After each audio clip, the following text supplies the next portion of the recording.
চব্বিশের অভ্যুত্থানে আওয়ামী লীগ সরকারের নির্দেশে ছাত্র জনতার উপর নির্বিচারে গুলি চালায় পুলিশ।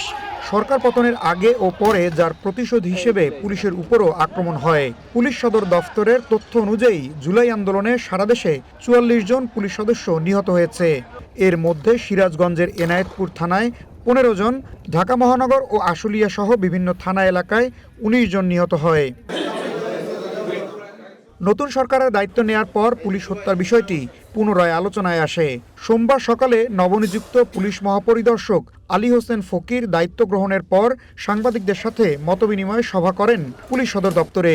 সেখানে পুলিশ হত্যার তদন্ত নিয়ে আইজিপিকে প্রশ্ন করা হলে জবাব দেন অতিরিক্ত আইজিপি। তিনি বলেন, পুলিশ হত্যার ঘটনায় মামলা হয়েছে, তদন্ত চলমান। মামলা করেছে, সেই মামলা তদন্তাধীন আছে।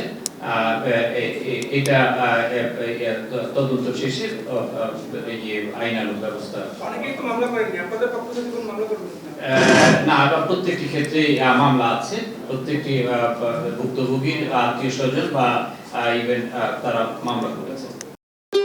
ভবিষ্যৎ হোক নিরাপদ, বিনিয়োগ হোক বিশ্বস্ত, আর আমার পছন্দ সল্ট বে। ওয়েলকাম টু সল্ট বে। এ সময় আইজিপি বলেন, জুলাই বিপ্লব কারোর ব্যক্তিগত নয়।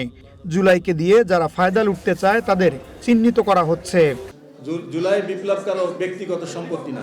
এই জুলাই বিপ্লবকে নিয়ে যারা ফায়দা লুটতে চায় তাদেরও কিন্তু আমরা আইডেন্টিফাই করব। দেখা গেল অনেক লোক আছে জুলাই বিপ্লবের সাথে জড়িত ছিল না, এখন বড় জুলাই বিপ্লবী হয়ে গেছে। যত রকমের এ পর্যন্ত ইন্টারিম গভর্নমেন্টের আমাদের দাবি দেওয়া, এর পিছনে এই জুলাই বিপ্লবকে মেলাইন করার জন্য, ধ্বংস করার জন্য আমাদের কোনো ভালো কাজই আমরা গ্রহণ করতে চাই না। সেইটাকে নষ্ট করার জন্য এই কাজগুলো করা হচ্ছে। সুতরাং সাবধান। কিছু আছে এই মোব থেকে ফায়দা লোটার জন্য, লুটপাট এবং বিভিন্ন রকমের অপকর্ম করার জন্য তারা এইটা আরও যারা ব্যাপক আকারে ছড়ায় সেগুলো চেষ্টা করে। তা আমরা মূল মোব তৈরিকারী যারা, তাদেরও লিস্ট তৈরি করতেছি। সে যত ক্ষমতাধর হোক তাদেরকে আইনের আওতায় নেওয়া হবে। তিনি বলেন, প্রতি থানায় জুডিশিয়াল ম্যাজিস্ট্রেট বসানোর প্রস্তাব দেওয়া হয়েছে। এতে অনেক বিচারিক কাজ দ্রুত শেষ করা যাবে। থানায় একটা ম্যাজিস্ট্রেসিকে সিস্টেম ডেভেলপ করা দরকার, যারা জরুরি ভিত্তিতে এই পেটি নেচারের মামলাগুলা অল্প সময়ের ভিতরে আপনাদের না মামলা। আমার মেসেজ হচ্ছে, যেই কমপ্লেন করতে আসুক, তবে আপনাদেরকেও সচেতন হতে হবে নাগরিককে।